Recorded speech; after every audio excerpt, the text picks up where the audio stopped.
Thank you. Let's be seated because it's dinner. I was like Start maybe by repeating one or two things that to express all of us here gathered for the opportunity. Ramadan fast with our Bismillahirrahmanirrahim. Wa sallallahu ala nabiyil Still.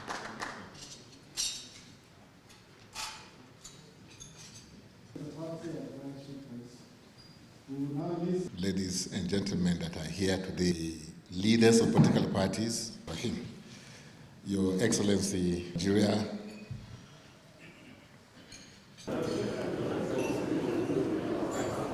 first, let me.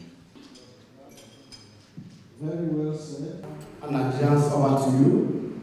Well, the President of Federal Republic of Nigeria, as Nigerians, onto your hands. As we, next time, in 2023, we'll bounce back. اللهم صل على محمد وبارك على محمد المجيد. بسم الله الرحمن الرحيم. الحمد لله.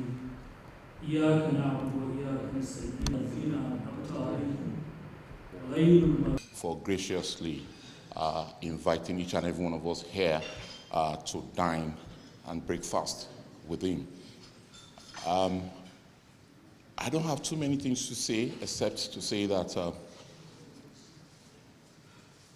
if you look around us as we're seated now, you will discover that majority of us are dressed in our traditional attires.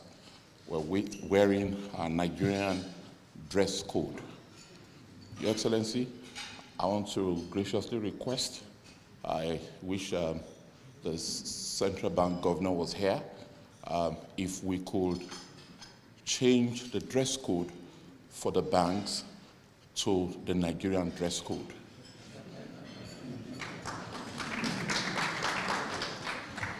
And I would be very frank here.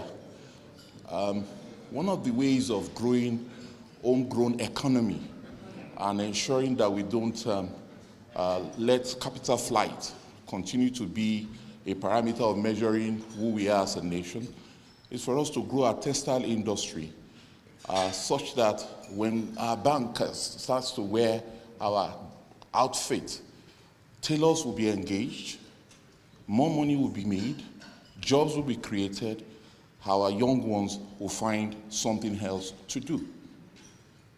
Tomorrow is no more about us, those of us that are here today. It's about the young ones to whom we're going to be leaving legacies. And one of the things I would want us to do is to leave a legacy of Nigerian identity. My second request, Your Excellency, is for us to start to institutionally address our value system. Part of the reason why we have so much of insecurity and quite a number of other hiccups in our country today is primarily because of the fact that the value system some of us grew up with, they're gone. The value system of respect, of hard work, of diligence. We've allowed erosion of something so fundamental and foundational such that today the consequence is one of the things we're all dealing with. I think it will be very important for the critical institution of states to begin to promote value system. Thirdly, just like the meeting I had with you recently, sir, when I showed you 44 items of my dream for the year 2022, I've been able to tick off some of them. I just equally concluded the acquisition of additional power plants that we're going to build in Nigeria, in spite of all the noise everybody is making. We realize as a nation that as businessmen, when we travel abroad and we go everywhere, electricity is given. It's no more on the menu of things they want to do. Invariably, if we want to grow the Nigerian economy, we have to electrify the Nigerian economy. To electrify the Nigerian economy, we have to support Nigerian businessmen. There are issues and there are challenges, but we truly believe in Nigeria, and we will definitely be part of those who will make Nigeria very great. On a last note, sir, we're transitioning.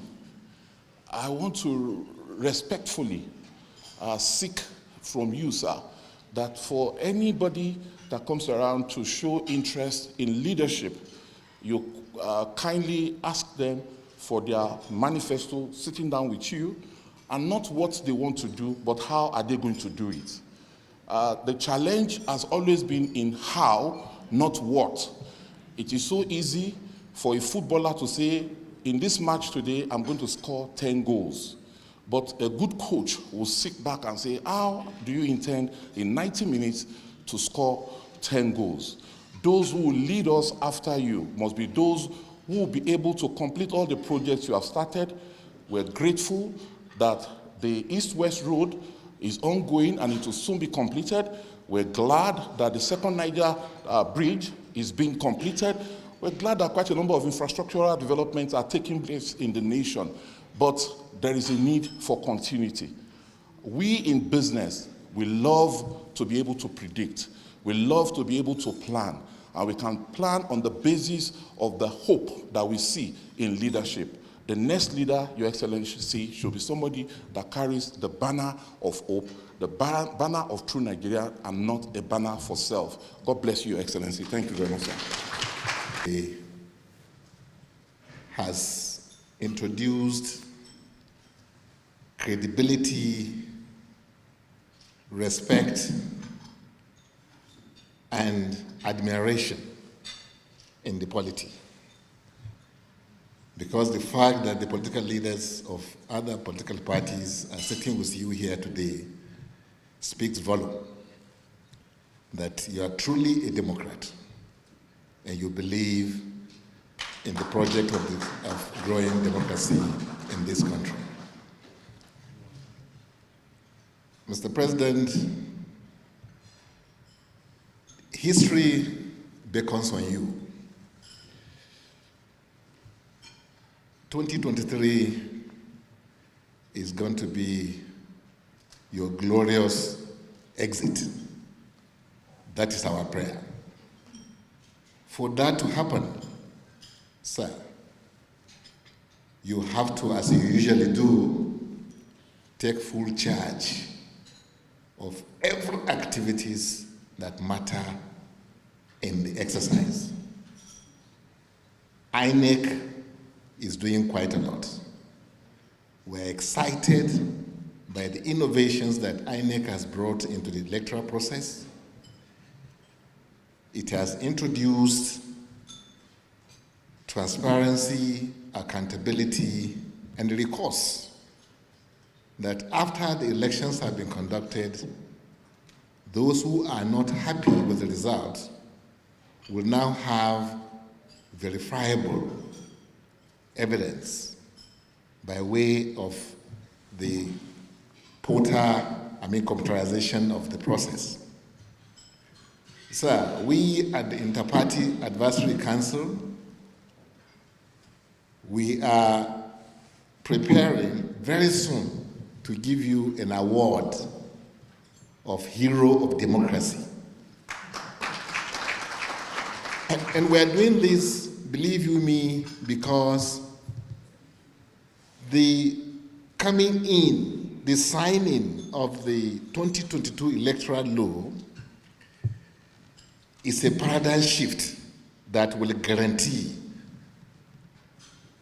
peaceful, acceptable, and all-inclusive elections in this country. Sir, we want you to please weigh in on the role that the security agencies are going to play in the exercise. Because as far as the environment is concerned, for credible, reliable, peaceful, all-inclusive elections is concerned, the INEC has done a lot in that respect. But INEC is not only alone. There are key stakeholders, including ourselves, the political parties. But like yourself, sir, Our utmost desire, sir, is to have a country that the whole world will respect, because we are the biggest democracy, sir, on the continent of Africa. And I know that by the time we conduct 2023 election, all eyes will be on Nigeria, sir. And whatever comes out of that election will dictate the pace and what happens to Africa as a continent. Sir, before I end this speech, I must also mention that members of the IPAC, that is the leaders of political party, we are worried about the program that INEC has brought out. Although we are already in discussions with them, but we must mention it to you, to say that you elect a candidate that will spend 10 months campaigning in this country, sir, is a Herculean task. So we are appealing to you, sir, to perhaps talk to INEC so that perhaps they will take a second look at what they have done, because even if they give us more allowance, more time, it will still not be outside what the Constitution provides, which is not later than 180 days. Sir, I also want you to consider the appointment of political party liaison officer. Other administrations have something like that. And it is a good forum that will bring political parties nearer to you so that we can help you in propagating your ideas, ensuring that your programs are successful, because we cover the entire space of this country. Yes, APC may be big, PDP may also be big, but these political parties, believe you me, we have membership that when you put them together, perhaps may be bigger than what you find in APC and PDP. Sir. So we would want this gathering, this interaction with you, sir, to be repeated perhaps every quarter or every 6 months, so that we will go back to our members and tell them that we've met Mr. President and we spoke with we discussed with Mr. President, and Mr. President wants this to be done. They will believe that, yes, this is something that is for the nation. So I want to thank you very much. I pray that Allah subhanahu wa ta'ala continue to protect you, to guide you, to give you good health and your family and Nigeria. Thank you very much. The spirit that drives this invitation and this sharing that is taking place right now is the spirit that we do need to move Nigeria forward. With us here are leaders in their own right. And each one of us here maybe need to be reminded that wherever you find yourself, you are President Buhari there. The enormous responsibility that rests on his shoulders, those of us who believe in Nigeria, like you all do here, know that the responsibility for moving this country forward, for tackling the ills that are pulling us backward, does not rest only on the shoulders of Mr. President, the Commander-in-Chief. Yes, by his oath of office, he is the number one. And all bucks stop on his table. No dispute about that. But as leaders, we owe ourselves and owe this country that responsibility, that the leadership that God has given you in your own domain, in your own calling, places that same burden on you. How we move this country together. Here we are. We talk. one with the other. We joke. As we go past, we shake hands as a show of solidarity, as a show of love, as a show of brotherhood. But many a times, this spirit is not carried where it is most needed.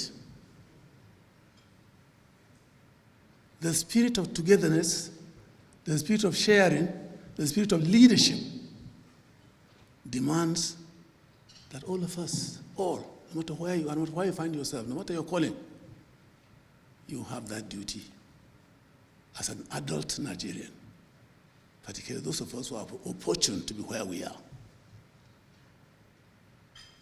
We owe this country a duty. Often, when something is going wrong, the easiest thing we do is to point accusing fingers. And sometimes it is shocking that even those that are given some portion of leadership of this country do not stand up to their calling.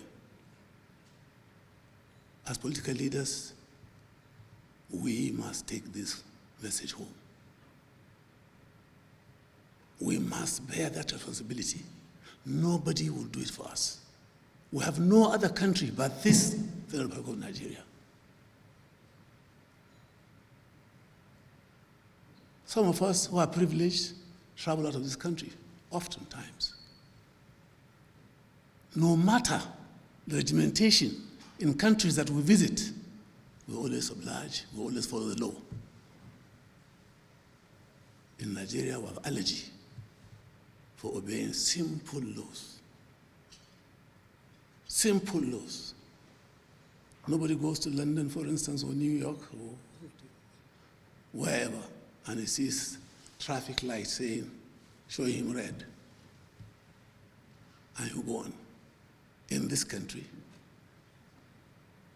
you will just go, any traffic is on your way, try to just avoid it and beat the traffic light. These are little things. You see wrongs being committed. You are a Nigerian, you have a responsibility. The president has got the police, he's got the judiciary, he's got whichever departments of government there is to oversee these things. He cannot do it himself. We all have a national responsibility. When we see a wrong, we try to correct it. We try to correct it. When you do so, you are asserting your responsibility to the sovereign.